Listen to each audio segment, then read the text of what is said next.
Winter in Dalitpur is brutally harsh. For those without capital, extreme weather is a lethal, immediate threat to their very survival. Meet Gopal.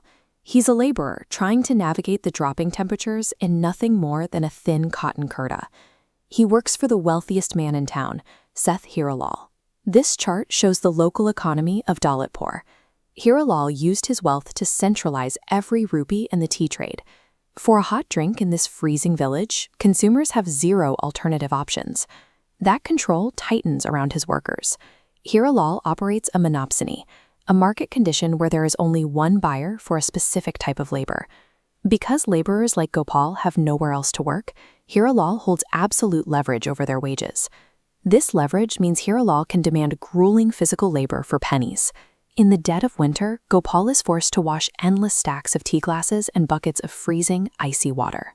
When a single entity dictates the entire market, the most vulnerable people in the system are forced to absorb the total physical and economic cost of an environmental crisis.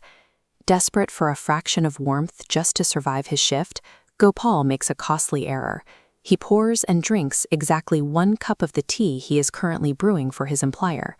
Hiralal catches him immediately. To protect micro pennies of profit, the merchant deducts the cost of the tea from Gopal's already meager daily wage and fires him on the spot. Gopal is abruptly thrust out into the cold. He now has zero income, zero capital, and a hungry family waiting for him at home. By ruthlessly expelling a laborer from the established economic system over a single cup of tea, Hiralal inadvertently forces Gopal into a position where he has nothing left to lose. Gopal tries to find another job to feed his family, but the extreme winter has completely paralyzed Dalitpur's traditional labor market. Facing starvation, Gopal doesn't despair. Instead, he spots an exhausted old woman struggling to carry a heavy load of firewood through the snow, and he offers his physical labor for free to help her reach her home. This act of compassion triggers an unexpected return. The old woman, who is too frail to care for her livestock, gives Gopal her cow, Lakshmi. On an economic flowchart, the cow is an input asset. It functions as a continuous yield generator, outputting a high-value daily supply of raw material, fresh, rich milk. When traditional financial systems are closed to the poor, genuine human empathy can operate as an alternative market mechanism to secure vital startup capital. Back home, Gopal and his wife Meera realize their strategic advantage. Unlike Hiralal, who uses cheap ingredients to maximize margins, they have access to the richest milk in the village. To operationalize this asset, Gopal secures a microloan from a local lender named Lalaram. With no collateral to offer, the loan is approved entirely based on Gopal's reputation for honesty. Gopal uses the funds to buy a small stall and launches his business. In the middle of the freezing winter, he begins offering a genuinely better product to the shivering public. This chart illustrates product-led growth. Consumers naturally abandon Hiralal's stall because Gopal's tea is undeniably tastier, richer, and warmer.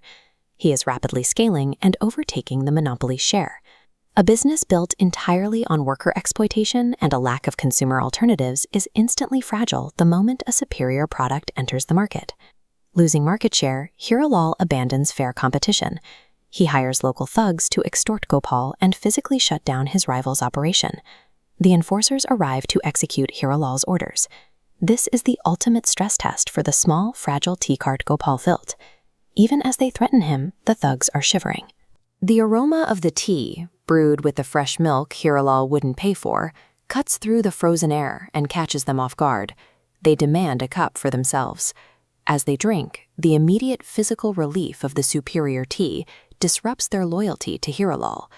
They realize that the warm comfort in their hands is more valuable than a one-time bribe from a man who doesn't care if they freeze. The reversal is total. The thugs march back to Hiralal's shop, return his money with interest in the form of a beating, and declare that Gopal's stall is now under their protection. Coercion and bullying fail because they lack a social foundation.